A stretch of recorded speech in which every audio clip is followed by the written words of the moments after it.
जो एक अंदरूनी महाभारत चल रही है, अरे जरा उसे तो संभालो। जिस तरह यहाँ एक परिवार को आगे बढ़ाकर कांग्रेस राजनीति कर रही है, वो पूरा दलित समाज देख रहा है।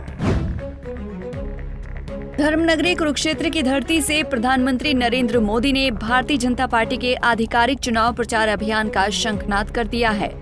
रविवार को कुरुक्षेत्र के थीम पार्क में आयोजित भव्य रैली में पीएम मोदी जमकर गरजे।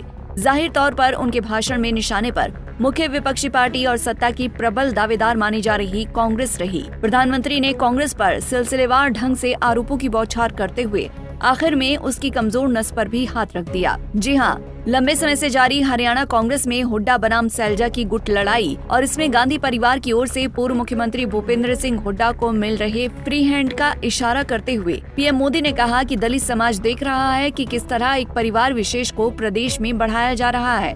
साथ ही उन्होंने पूर्व में हुड्डा सरकार के दौरान हुई कुछ चर्चित दलित उत्पीड़न की घटनाओं का जिक्र करते हुए कांग्रेस को दलितों की सबसे बड़ी विरोधी साबित करने की कोशिश की। कांग्रेस का दलित विरोधी चेहरा हरियाणा से बेहतर कौन जानता है। हरियाणा में जब जब कांग्रेस की सरकार आती है तो दलितों का जीना मुश्किल हो जाता है। 2005 में गोहाना में कितना बड़ा कांड हुआ था, क्या उसे कोई दलित परिवार भुला सकता है? 2010 में मिर्चपुर कांड को क्या कोई भूल सकता है?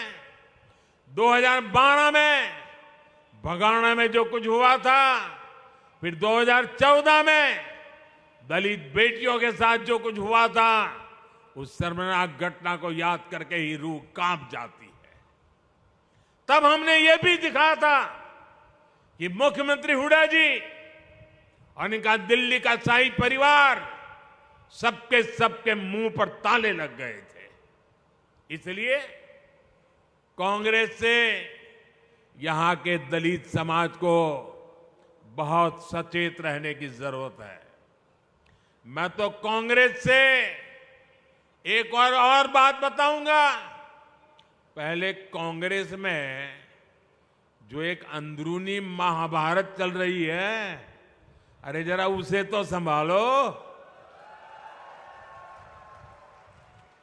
जिस तरह यहां एक परिवार को आगे बढ़ाकर कांग्रेस राजनीति कर रही है, वो पूरा दलित समाज देख रहा है। साथियों, भाजपा की सरकार पूरी ईमानदारी से हरियाणा के विकास में जुटी हुई है, जबकि कांग्रेस की सरकार के दौरान यहां भ्रष्टाचार ही संस्कार बन गए थे। इसका बहुत बड़ा नुकसान हरियाणा के नौजवानों को हुआ। जब यहां कांग्रेस की सरकार थी तो खर्ची और पर्ची के बिना नौकरी नहीं मिलती थी। भाजपा सरकार ने खर्ची पर्ची के इस खेल को बंद कर दिया है। इसकी प्रशंसा आज पूरे देश में हो रही है। भाजपा सरकार ने पूरी पारदर्शिता से यहां करीब 1.5 लाख सरकारी नौकरियां दी है। अभी भी हमारे मुख्यमंत्री नायब सिंह सैनी जी 25,000 युवाओं को नौकरी देने जा रहे थे, लेकिन कांग्रेस के भर्ती रोको गैंग ने उसमें अड़ंगा डाल करके रख दिया। लेकिन हरियाणा के नौजवानों, आप चिंता मत करिए, 8 अक्टूबर के बाद फिर भाजपा सरकार बनेगी तो इसी कार्य से नए कार्यकाल का श्री गणेश किया जाएगा।